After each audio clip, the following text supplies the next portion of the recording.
So it's now become a tradition for the channel. I'm going to be taking a look at this year's Best Picture nominees and ranking them from worst to best. This is actually one of the stronger crops of movies that we've gotten nominated for Best Picture in a while. Last year, it was kind of a mess. We had a lot of really good stuff, but a lot of really not great stuff as well. And then 2023 was kind of an anomaly that was one of the best ones, I think, of all time. And then, the COVID years, we've just haven't gotten a lot of great films. But this year, I can confidently say there wasn't a movie nominated that I didn't like. Every single one of these movies has at least one thing I can point to and go, wow, that was quite an achievement, that was something special, and that's not something we get to say very often. However, that's not to say that there was stuff left not nominated that I was kind of rooting for. No Other Choice getting no nominations was one of the bigger ones that I was very upset about. Die My Love not getting anything was also really upsetting, and it was just an accident only getting nominated. I think for Best International Feature was kind of bizarre as well. So with all that being said, though, I do want to get right into the ranking.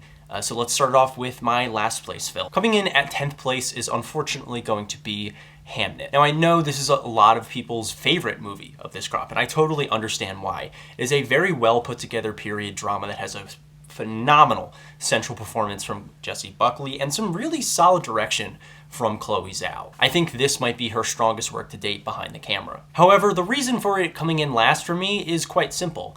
I didn't feel much of anything while watching it. I left the theater and most of the film, outside of the strong visuals and that amazing performance from Jessie Buckley, just left my head. There was a severe lack of depth to the themes and the messages that they were trying to get across, and I honestly felt that the film was an overall forgettable experience. It was technically very well done, and I totally would understand why people latch onto it so well, but it just personally really wasn't for me. Controversially, I'm putting F1 over Hamnet, and that's just because I felt something while watching F1. Yes, it has the usual cliches and tropes that I'm not a big fan of in Joseph Kosinski's work. However, he was able to get me to buy into the story, mainly through three really good central performances from Brad Pitt, Kerry Condon, and Dasman Idris, I think that's how you say his name, Dasman. I thought they were all fantastic and worked really well with each other. I really liked the relationship between Brad Pitt's character and Desmond Idris's character. I felt that the whole drama of figuring out who's going to be their driver, who, is going to take the reins and all that good stuff. I felt that it worked really well. And this was a very visually striking film. The racing sequences really get your heart thumping. So it's a very generic movie. It's one that takes a lot of safe choices, and that's why it's so low on this list. But it was one that I felt very invested in, and that just nudged it a little higher than Hamnet for me. I would say from here and on out are movies I really loved. So ranking them, it's kind of a crapshoot. It's, they could be put into certain places. This is just what I'm feeling right now. And for right now, an 8th place is going to be Guillermo del Toro's Frankenstein. And I have to admit, this is probably the best adaptation of Mary Shelley's novel that we've ever gotten. Oscar Isaac, Mia Goth, Jacob Elordi, they all gave phenomenal performances, and just the visually striking language of the movie and the set pieces and the costumes all were so incredible. It felt like Del Toro really understand what made this story such a classic, such a timeless piece of literature, and it felt like Guillermo del Toro was the perfect directorial voice to bring that story into the modern age. It's just very obviously an adaptation and doesn't really go beyond what's in the text, so I think that's why it places slightly below the rest of the movies on this list. Still phenomenal though, and would fully recommend Frankenstein. Next up is going to be Clint Bentley's Train Dreams. This was just an emotional heartache from start to finish. I loved how quiet the movie was and reflective. Joel Edgerton probably gives the performance of his career in this movie. He's so genuine and shows so much emotion through body language especially, and it all was just so devastating. Perhaps a little too devastating.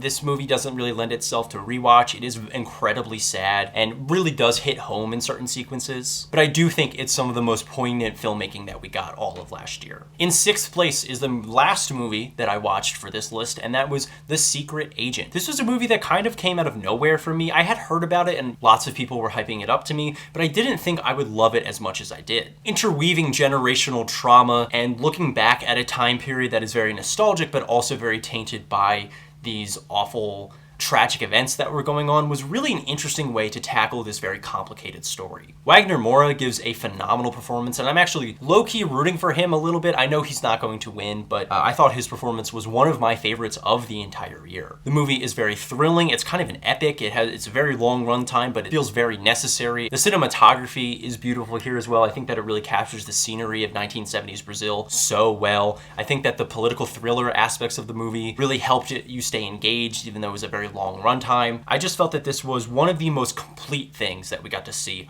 all of last year. Kicking off our top 5, we have Marty Supreme, and what more is there else to say about this movie? It has been talked about to death, it has been debated to death. I really can't stand the discourse around this movie. Honestly, around these next 4 films has been super toxic and not fun to be around, but we can appreciate great art when it is presented to us, and that's what this is. This is an absolute tour de force movie that needs to be seen to be believed. It shouldn't work on paper. It's such an odd concept, but they can overly commit to it, and they make it such a wild viewing experience that I want to rewatch it over and over and over again. And obviously, Timothée Chalamet is fantastic in this film as well. Coming in at 4th place, we have Begonia. This is Yorgos Lanthimos' 3rd film in 2 years, and I don't understand how he can consistently put out some of the best work of the decade this quickly. This was a very pointed political satire with 2 incredible performances. It cannot be overstated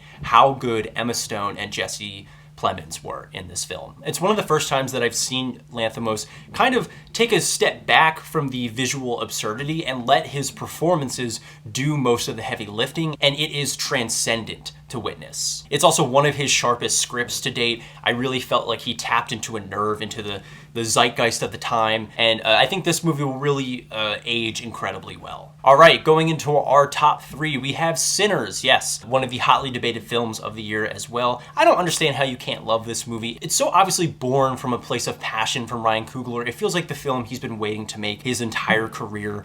And, you know, it's hilarious, it's scary, it's thought-provoking, it's so well acted, so well performed. The cinematography is gorgeous. He takes a lot of risks that really pay off. It is the ultimate blockbuster experience and is a testament to what giving a good artist the right budget for their passion projects can result in. Because not only was this a critical success, it was huge at the box office as well. So I really love Sinners, not only for the movie that it is, but for the precedent that it sets going forward. Our runner-up today is One Battle After Another. I've talked about this movie multiple times on this channel already. I think it's Paul Thomas Anderson taking a huge risk in the later stages of his career and really bringing something bizarre, very all over the place and frenetic, and kind of making it appealing for a much wider audience. It's another movie that's very tapped into the now and says a lot of things about our current society, especially in the United States. And I think that it was a movie that was incredibly necessary, and the debate that it sparked was a conversation that I think was important